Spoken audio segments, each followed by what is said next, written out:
a lighthearted, heartwarming, actually, Pros in the Wild. So I'm going to read that to you now. David and Chaz. I, like many South African surfers, have a Kelly at J Bay story. But the one that I want to share to you today is of a lesser known South African legend. I was recently uh, surfing at a spot about 45 minutes up the west coast from Cape Town. It's a well-known beachy that picks up swell when everywhere else is flat. We headed to the far left-hand corner of the bay where a right-hand peak drops you into a wedgy, bowly wall that runs into the rocks on the shore. The last time I surfed that wave was pre-COVID, and it's also where I had an encounter with a genuine living legend.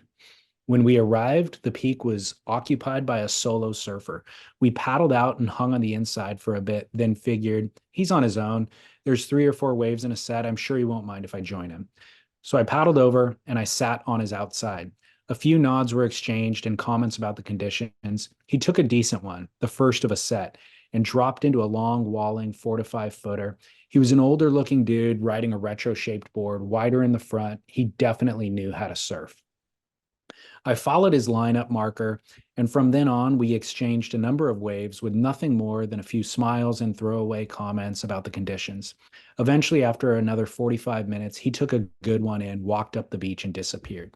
A perfectly pleasant encounter on an average day with only 2 of us on it. My surf buddy had stayed mostly on the inside, but did paddle over to me to ask if I knew who that guy was and if I talked to him. I said nope and not really.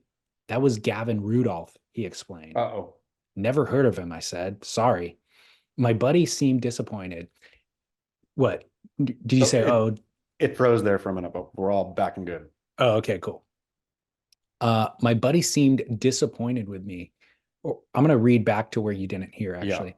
My surf buddy had stayed mostly on the inside, but he did paddle over to me and he asked if I knew who the guy was and if I talked to him. My answers were nope and not really. That was Gavin Rudolph, he explained. Never heard of him. I said, sorry. My buddy seemed disappointed in me and suggested that I Google him, and I did.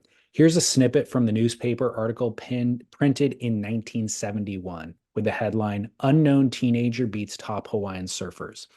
And the article wrote, an unknown South African teen defeated 7 Hawaiian surfers on their home waves this week to take first prize of $2,500 in the Smirnoff Surfing Championships.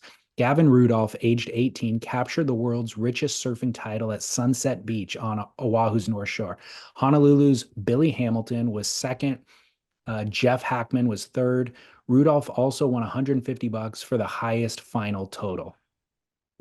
And also, here's an excerpt from an interview that he gave about his sunset comp in years after the event. Quote, Mike Thompson, Sean Thompson, Ant and I stayed in a caravan at the grass at Haleiwa, and the surf was flat until the day before the contest. I had a brand new 710 Randy Rarick pintail that hadn't ever been waxed yet.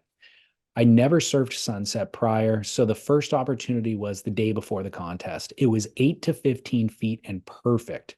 I was coaxing myself to paddle out there and eventually mustered the courage. My first wave on the new board, I'll never forget. It was epic. 10 to 12 foot west peak at sunset, drop down the face, bottom turn. The rail drew a perfect line and I was mesmerized. This felt like home. Super tubes, but with warm tropical water and juice in baggies. Anyways, end quote of that article.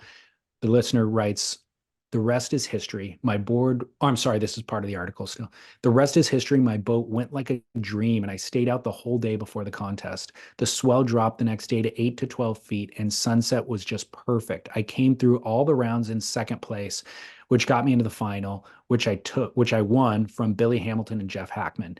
Nobody on the beach knew who I was, and they all seemed so confused after the results were announced.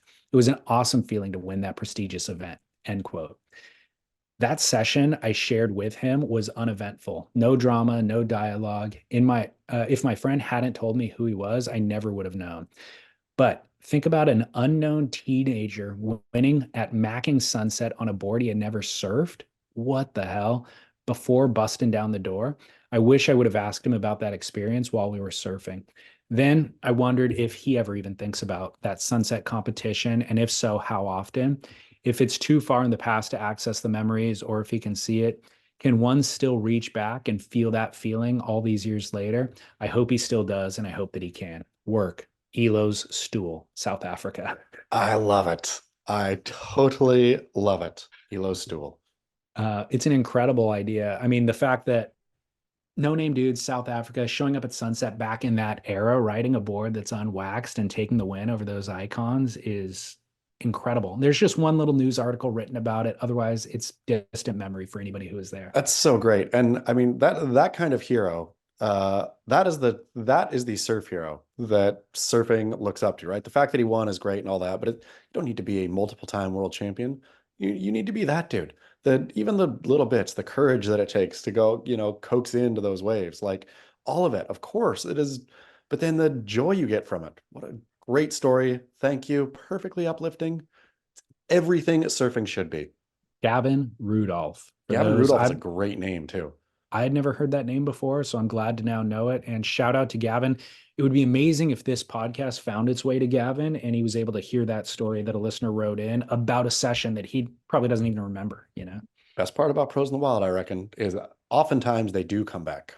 And they really do. Yeah. So Gavin, reach out Yep. if you happen to hear this.